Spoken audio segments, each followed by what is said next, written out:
यजामहे सुगन्धिं पुष्टिवर्धनम् उर्वारुकमिव बन्धनात् मृत्युर्मोक्षीयमामृता। હેલો એવરીવન, ગુડ મોર્નિંગ, જય Shri Krishna, welcome to our new vlog. કેમ છો બધા? આઈ હોપ કે તમે બધા બહુ મજામાં હશો. અને હમણાં તો શ્રાવણ મહિનો ચાલે છે એટલે દરરોજ આપણે ભગવાનના દર્શન પણ કરીશું. આમ તો ડેઈલી કરવા જ જોઈએ.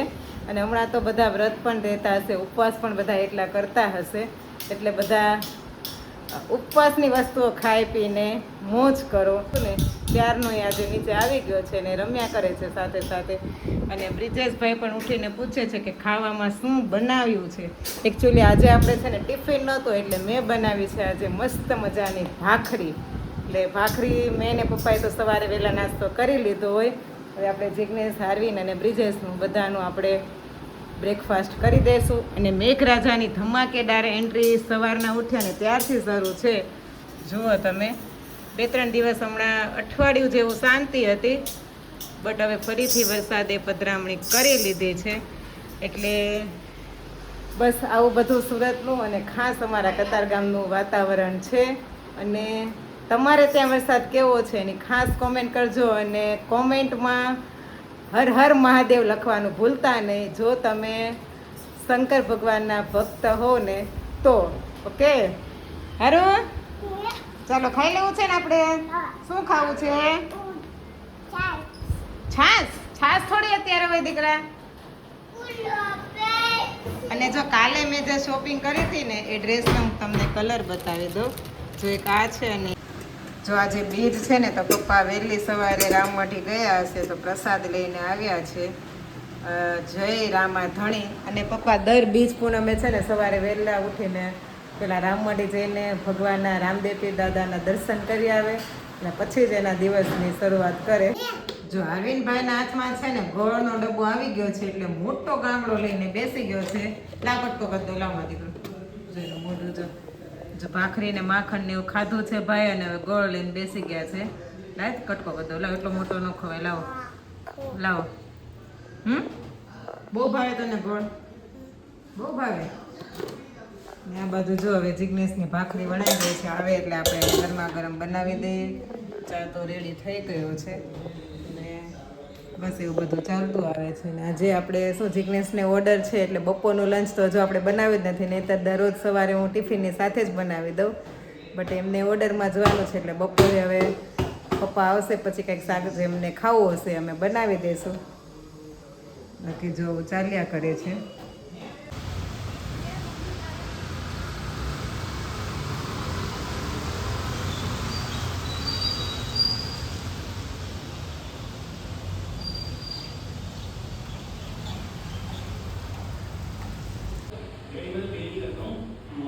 જો આપણે આજે અગાસીમાં કપડાં સૂકવીને હવે જઈએ છીએ નીચે.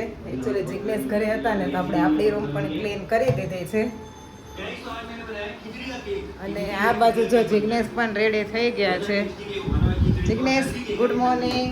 Good morning. જય શ્રી કૃષ્ણ. કેમ છો? જય શ્રી કૃષ્ણ. ઓકે, શું પ્લાન છે આજનો તમારે? ટીવી ધીમું કરો. આમાં સંભળાય અવાજ, આપણા બ્લોગનો અવાજ ન સંભળાય ને એટલો તો ટીવી નો સંભળાય. એટલે મેં બ્રિજેશને કીધું ટીવી ધીમું કરે એમ. રિમોટ બગડી ગયું છે તો બંધ કરી દો. શું પ્લાન છે આજનો? કઈ નહીં, કામ કરીએ ને વાહ બાજુ. ઓર્ડરમાં જવાનું છે ને ઈ કામ ને તો કહેવાય ને કે ઓર્ડર છે ભાઈ આજે. તો જિજ્ઞેશ છે ને કાલના ટેન્શનમાં છે કારણ રાતે વરસાદ આવ્યો ને કે ઓર્ડર છે, ફોટોશૂટ કેમ કરશો એમ કહેતા હતા ને. કરી લેવાનું તો આ ખાણા ખૂચકે. ઓકે. અને આ બાજુ જો હાર્વિન ઉપરથી રૂમમાંથી બોટલ લઈને આવીને તો એનાથી રમે છે. એકચ્યુઅલી નથી સારી. લાવો બીજું ભૂ આપું ચાલ. અને વાગી ગયા છે 10:30 અને આપણે સવારનું કામ તો ડન થઈ ગયું છે. બપોરનું લંચ હવે બનાવશું. સારું, મંદિરે જવું છે?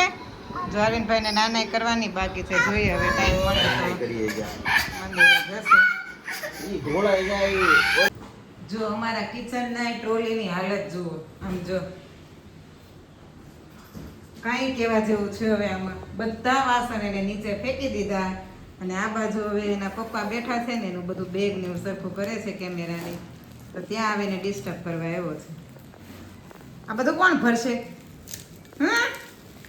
હમણાંથી તો ભાઈના તોફાન એટલા બધા વધી ગયા છે ને એને એના રમકડાથી ન રમવું પણ એના કિચનના રમકડા બધા જોઈએ રમવા ઓય હારું આ બધું ભરો ચાલો નહીં તો કોણ ભરશે બધું રહેવા દે નવરા છે બધું ભરવા માટે પણ આ બેગ લઈને જવાનું છે તો ઓકે જિગ્નેશને જો ઓર્ડર છે એટલે એની પ્રિપેરેશન એ આગલા દિવસથી જ કરી નાખી બિકોઝ એને બેટરીને એવું ચાર્જમાં મૂકવાનું હોય બધું કેમેરાનું આ તે એટલે એવું ચાલ્યા કરે છે જો આ ભાઈ છે ને ભૂ પીવે છે સોફે મસ્ત બેઠા બેઠા અને એની સોફે મસ્ત બેઠા છે એની પાછળનું જો બેકગ્રાઉન્ડ જોઈ ભાઈ અહીંયા કરીને આવ્યા એમ જો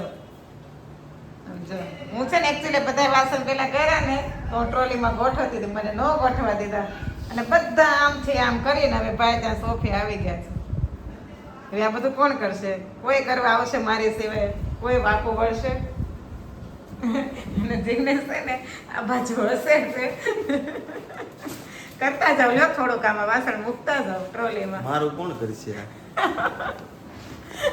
બધા છે ને પોતપોતાની કહાનીથી છે ને પેલા થતા હોય કે હું મારું કામ કોણ કરશે એમ કે છે મારું કામ કોણ કરશે અને જો હવે ભાઈ પાછા પાણી પીવા આવી ગયા છે ભાઈ હારું ચાલ હું ટ્રોલી ખોલી રાખું તો મને ભરાવા લાગે બધી રકાબીને ગ્લાસ લેતો હોય જા કઈ નવરાઈ છે કરવાની કોણ ભરશે આ બધું ટપો તેમાં જો આપણી ગ્રીન સબ્જી આવી ગઈ છે કારેલા ધાણા આદુ પપ્પાના ફેવરેટ મોળા મરચાં અને દૂધી એકચ્યુઅલી આજે શાક છે ને પપ્પા લઈને આવ્યા હતા મારે ટાઈમ નહોતો તો કે હું લેતો આવીશ તો મેં બપોરના લંચ માટે રોટલી તો બનાવી નાખી અને હવે આવ્યા છે તો આપણે દૂધીનું શાક કરશું જો કે દૂધીનું શાક છે ને જિગ્નેશને નથી ભાવતું એટલે આજે નથી તો આપણે દૂધીનું શાક કરી નાખીએ તો અમે બધા ખાઈ લઈએ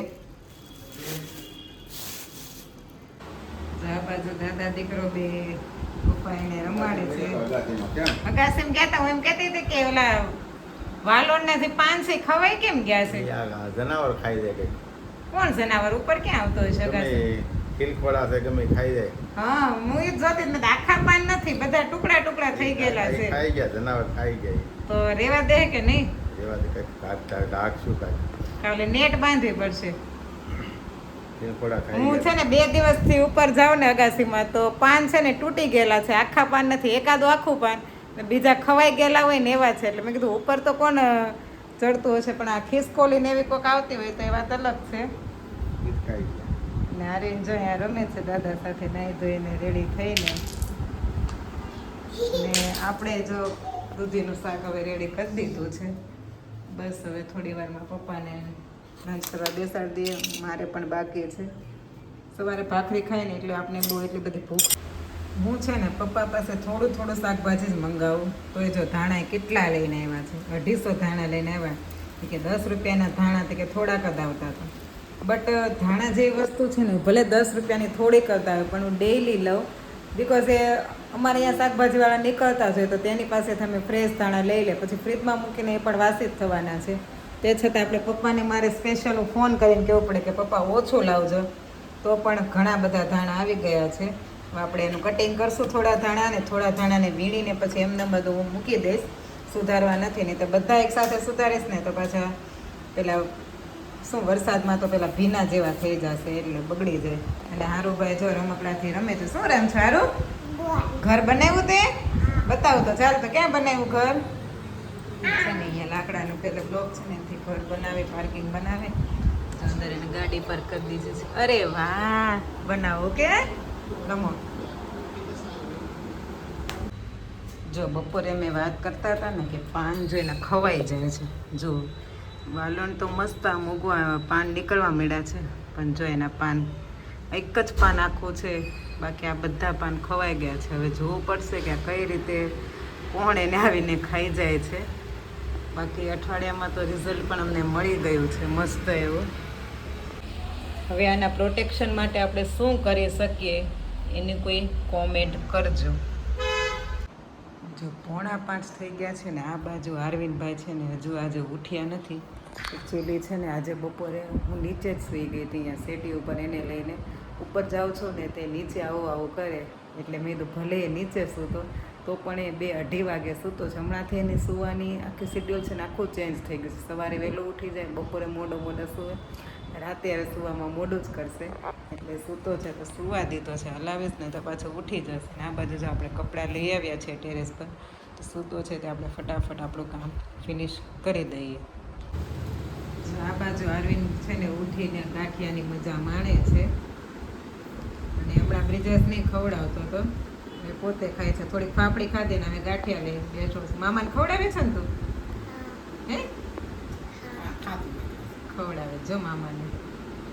તું ખાઈ લે હારું, મામા નથી ખાવા, તું ખાઈ લે. ઓકે, મામાને મમ્માએ ખવડાવી દીધું. ઓકે, અને તું સોફા ઉપર કેમ બેઠો? નીચે બેસ ને.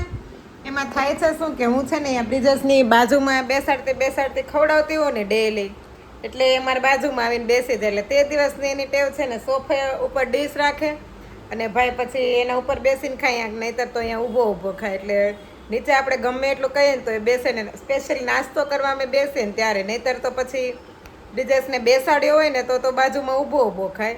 પણ એની આજુબાજુમાંથી ક્યાંય ખસે નહીં કે આપણે નીચે બેસીને સાઈડમાં અલગ બેસીને ખાઈએ એવું. નહીં યારો? મજા આવે સોફે બેસીને ખાવાની? સોફે બેસીને ખાવાની નહીં? હા ખાઈ લે ચાલો. અને હજુ વાગ્યા છે તો 5:30 જ, પણ આપણે કારેલાનું શાક કરવું છે ને તો એને મીઠાવાળા કરીને મૂકી રાખવા પડે. એટલે મેં કીધું કે હું પેલા છે ને સુધારી દઉં કારેલાને, બધું બીજ ને હું કાઢ્યું. અને અમુક કારેલા જો આવા લાલ કલરના 2 નાખ્યા છે, એટલે થોડાક પાકી ગયેલા પણ નીકળ્યા છે. એટલે જોઈએ હવે કેમ થાય છે. કારેલામાં કેવું થાય કે ક્યારેક કારેલા કડવા પણ નીકળે તો ઘરમાં બધાને એમ થાય, કમ્પેરિઝન કરે કે ગઈ વખતે તો શાક કડવું નહોતું થયું, આ વખતે કડવું થયું. પણ અમુક વખત છે ને કારેલામાંય પણ ફરક હોય. કોક કારેલા કાચા જેવા હોય ને તો તમને વધુ કડવા લાગે, અને કોક જો પાકા એકદમ પાકી ગયા છે એટલે એ પણ ડિફરન્સ. મને ખબર નહીં કેમ ક્યારેક છે ને કાંઈક એવી અલગ વસ્તુ બનાવવાની હોય ને કે જેમાં સમય લાગે, તો ઉઠીને પછી છે ને એમાં જ લાગી પડું. બિકોઝ પછી 7 વાગે આપણે કિચનમાં આવીએ ને તો બહુ લેટ થઈ જાય. એટલે જો અત્યારે મેં કારેલા સુધારી દીધા, મીઠાવાળા કરીને મૂકી દીધા, અને આપણો જો મસાલો પણ રેડી છે. હવે એમાં હું ગોળ નાખવાનો જ બાકી છે, પછી નાખીશ, નહીં તો પેલું ઓગળી જશે ને આખું ભીનું થઈ જશે. એટલે આપણે છે ને શાંતિ ન થાય કંઈક નવીન વસ્તુ બનાવીને. અને હાર્વિન પણ અત્યારે રમે છે, સોરી રમતો નથી, ખાય છે ગાંઠિયા. તો બેઠો ખાય છે. સાંજ સુધી આપણે આપણું અહીંયાનું કામ કરી દીધું, પછી હવે ખાઈ લેશે ને એટલે થોડી વાર એને બહાર રમવા લઈ જઈશ. એટલે આપણું જે સાંજનું કામ છે ને થોડું ઓછું થઈ જાય. જો અરવિંદભાઈનો તોફાન એટલા વધી ગયા છે ને એટલે દાદાને છે ને ગાડી ધોવાનો સમય આવી ગયો છે.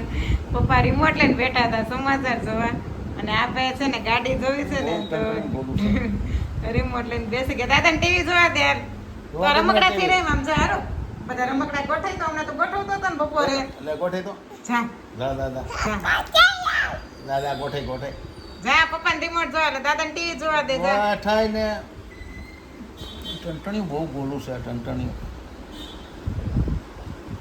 દાદા ગોઠાય જા છે ને અરવિંદને વાર્તા હમણાં ટીવી છે ધીમું કરી નાખો પેલા. પપ્પા બીજા ટીવી ધીમું કરી નાખ. બોલો પપ્પા. વાર્તા રે વાર્તા, ભાભોટોર સારતા, સપટી બોલ લાવતા, છોકરા સમજાવતા.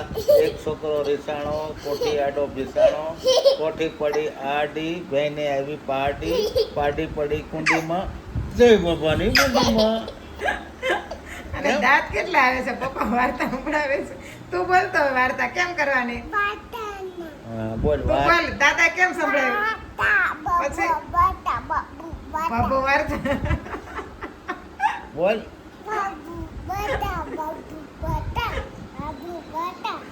બાબુ વાર્તા જો પપ્પા છે ને એના સમયની વાર્તા સંભળાવે છે, અને અરવિંદ પછી મોટો થશે ને એટલે એની વાર્તા પપ્પાને સંભળાવશે, એટલે કે દાદાને સંભળાવશે. જો આપણે કારેલા બાફીને ભરી દીધા છે, બધો મસાલો નાખીને ગોળ પણ નાખ્યો છે મેં ભરવામાં.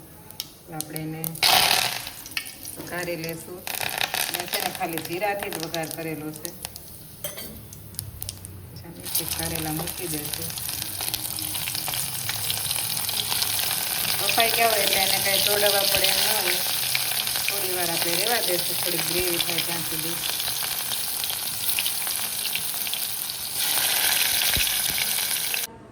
રેડી છે આપણી ઊની ઊની રોટલી ને કારેલાનું શાક. કોનું કોનું ફેવરેટ છે? જો આપણું ડિનર રેડી છે ને આજે જિગ્નેશ નથી એટલે આપણે એકલા જ ખાવાનું છે. ઓર્ડરમાં ગયા છે એટલે. અને આપણું શું કે ન હોય ને એટલે આપણે ફાયદો ઉઠાવી લઈએ. ફાયદો ઉઠાવી એટલે ઇન ધ સેન્સ કે છે ને એને છે ને કારેલાનું શાક, દૂધીનું શાક, ઘણા ખરા શાકને નથી ભાવતા. ખાઈ લે પણ આ ફેસ ઉપરથી ખબર પડી જાય કે એને ભાવ્યું નથી. એટલે આપણે એ ન હોય ને ત્યારે એવા બધા શાક બનાવી દે. એટલે બપોરે દૂધીનું કરી નાખ્યું અને અત્યારે કારેલાનું દૂધ. જો આ બાજુ જિગ્નેશ ઓર્ડરમાંથી આવી ગયા છે. 9 વાગી ગયા છે અને જિગ્નેશને પૂછે કેવું રહ્યો જિગ્નેશ તમારો દિવસ? રેડી? શૂટિંગમાં કેમ છો? તો વરસાદ નડ્યો હતો? ઓકે, તો સારું. નહીંતર છે ને વરસાદ તો જો કે 7 વાગે શરૂ થયો, 7, 7:30.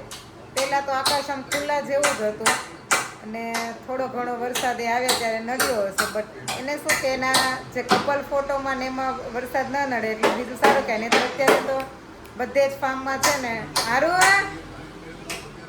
ફાર્મમાં બધે છે ને ત્યાં ડોમની સુવિધા થઈ ગઈ છે એટલે એનો તો કંઈ પ્રોબ્લેમ ના. પ્રોબ્લેમ ક્યાં ખબર, ફોટો પાડવાના હોય ને ત્યાં જ હોય, કારણ કે એ તો બહાર ખુલ્લામાં જ પાડવાના હોય.